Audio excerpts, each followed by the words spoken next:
I regret becoming a full-time YouTuber. Kind of. Not really. Partly. Stay tuned and I'll explain it.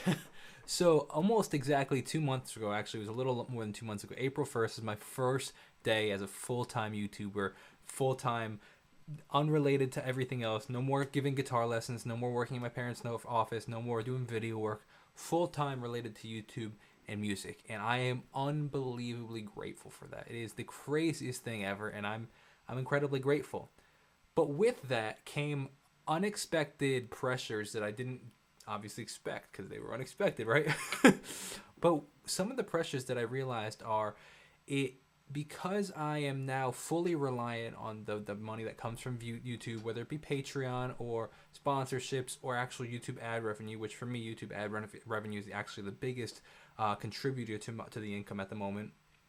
There is this new pressure that I have found to want to do videos that give more money, that make more views, that are do really well, because obviously that's my source of income. So if you want to make more money, you need more views. The problem with that, though, is that there are some things that I want to do, and there's a lot of things that I want to do that are more related to like that don't get views. You know what I mean? So I don't want to be a reaction channel. I want to be a musician that happens to do reactions as part of the content. But it gets really tempting and really stressful sometimes where it's like, okay, I could spend an hour or 2 hours working on a video that gets maybe 200 views, or I can spend 12 minutes and get a video that gets 50,000 views.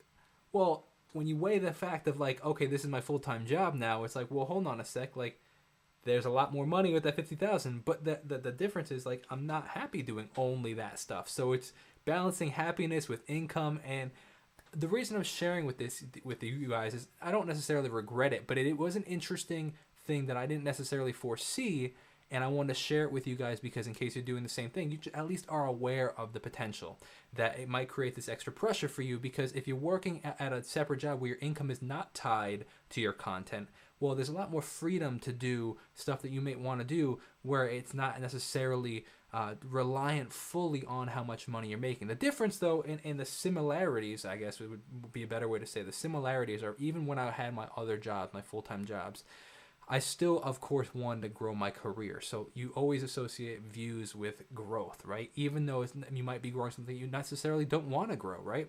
Now, I realize that I've put out so much reaction content that it's like, okay, well, obviously people just assume that it's a reaction channel, but it's like, okay, I want to scale back or at least add different stuff, but they don't get views because people aren't here for that yet.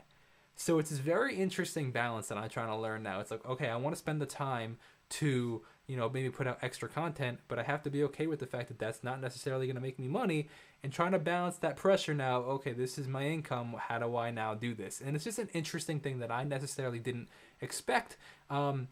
I'm still incredibly grateful to do what I love, and I'm not mitigating that at all, but I like to be transparent and share these things with you guys, share the process with you guys, because, look, I want to inspire you to do something similar. If I can do it, then there's no reason that you can't do it, but I want you to know what potentially might come with the cost of that. So it's very interesting. Like I said, I'm incredibly grateful, but it has been this very, very interesting pressure because I want to start doing other content, but now trying to debate how much time to spend on that other content versus the content that makes money is a very interesting debate. Weighing happiness versus, income, and what line that is. Of course, you can't. Oh, I don't know. I don't know what the answer is. So I'm still figuring it out. And as I grow with that, I will definitely share that with you and share these insights with you. But I figured I'd share this with you. And thank you again for supporting the channel. I'm incredibly grateful for that. Especially the people that support the stuff outside of the reaction stuff. That means the world to me. But even if you're just watching the reaction stuff, I appreciate you spending time with me.